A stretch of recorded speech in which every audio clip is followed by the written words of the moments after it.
by Clinton back in the 90s when talking about some youth offenders. Not just gangs of kids anymore. They are often the kinds of kids that are called super predators. No conscience, no empathy. We can talk about why they ended up that way, but first we have to bring them to heel. Ashley Williams is the activist who confronted Clinton last night. Ashley joins me live from Charleston. Thank you very much for being with me. Thanks so much for having me, Poppy. What were you hoping to hear from Clinton last night? I was hoping to hear Clinton be accountable for the things that she said in 1996. I was hoping to hear an apology for mass incarceration, an apology to black communities and other communities of color.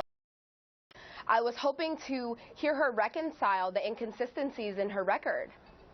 So let me read you, because I don't know if you've seen this yet, Ashley, but she just responded to the encounter last night by telling a reporter from the Washington Post this.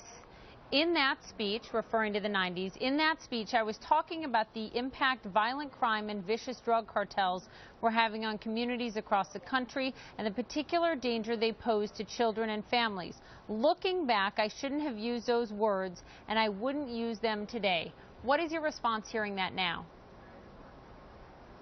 So one of the things I don't hear in that response is an apology for mass incarceration. I also don't hear her taking responsibility for the ways in which those words and her backing certain policies has affected black communities and communities of color.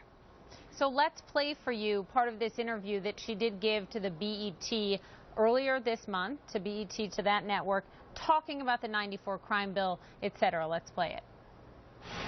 There was a crime bill, and as most bills turn out to be, there were things in it that I didn't particularly like, and there were things in it that I approved of. And it was implemented in ways that I think did go too far.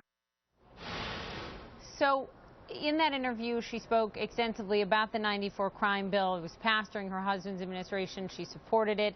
Do you believe if president, because she talks a lot about the problem of mass incarceration in this country right now, do you believe as president she will govern differently, has learned from this, if you will, Ashley? I believe that from what she has given us, whether that be that BET interview or the things that she said in reference to what I did last night, I think that she's inconsistent. And I fear that we don't know which Hillary we're voting for. We don't know if we're going to get the Hillary from we don't know if we're going to get Hillary Clinton from 2008, or we don't know if we're going to get this refined Hillary that allegedly shows up for racial justice. I'm just not convinced, and I'm unsure. And as a voter, this is something that I'm looking at very closely. I want to make sure that her current policies support things that she supported in the past, and I also want her to be accountable for the things that she said or done. Ashley, before I let you go, very quickly, Bernie Sanders, her competitor, they have a big race, obviously, in the state you're in this weekend. Bernie Sanders signed and supported the same crime bill in '94. Do you have the same concerns about him? Absolutely. I think Bernie Sanders and all of the presidential candidates can be held to the same scrutiny. I think they all can get it at this point. I think that we need to hold all of them accountable in terms of the ways that they have or have not shown up for racial justice, and I'm interested in holding them to the same scrutiny. And I hope that voters do as well. Ashley Williams, thank you.